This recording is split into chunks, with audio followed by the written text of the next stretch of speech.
This is an excerpt from Camino View. This is a play by Tennessee Williams, writing for the character of Lord Byron, talking about art, his career.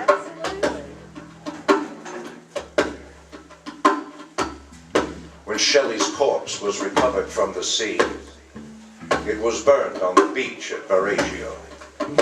I watched the spectacle from my carriage because the stench was revolting.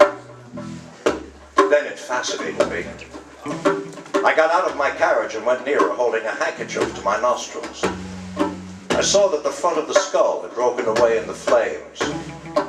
And there was the brain of Shelley, indistinguishable from a cooking stew, bubbling, boiling, hissing in the blackening cracked pot of his skull. Trelawney, his friend, Trelawney threw salt and oil and frankincense in the flames, and at last the almost intolerable stench was gone. The burning was pure, as a man's burning should be. A man's burning ought to be pure, not like mine, a crepe Suzette burned in brandy.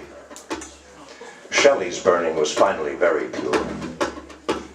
But the body, the corpse, split open like a grilled pig, and then Trelawney, as the ribs of the corpse unlocked, reached into them as a baker reaches quickly into an oven and snatched out, as a baker would a biscuit, the heart of Shelley. Snatched the heart of Shelley out of the blistering corpse, out of the purifying blue flame, and it was over.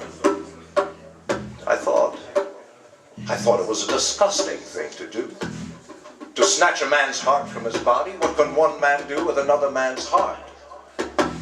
Oh, he can twist it like this, tear it like that, crush it under his foot like this, and kick it away like that. But a poet's vocation, which used to be my vocation, is to influence the heart in a gentler fashion than I've made my mark on that loaf of bread.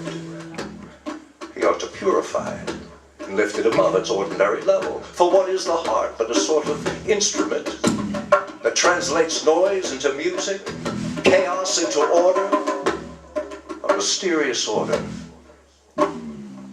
That was my vocation once upon a time, before it was obscured by vulgar plaudits.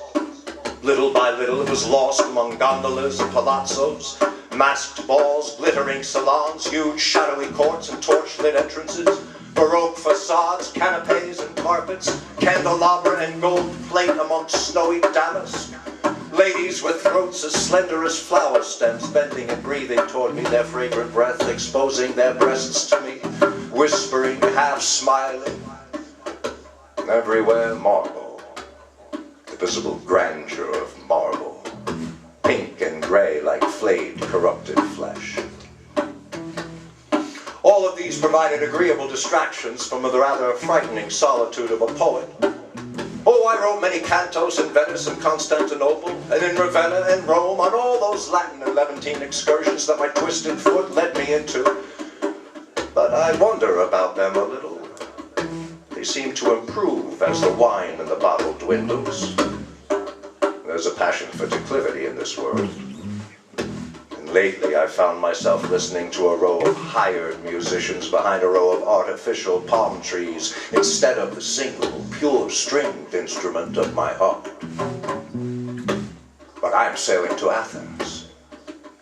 At least I can stand at the foot of the Acropolis, look up at the broken columns on the crest of the hill, and perhaps the old pure music will come to me again. On the other hand, I may hear only the small noise of insects in the grass. But I'm sailing to Athens. Make voyages. Attempt them. There is nothing else.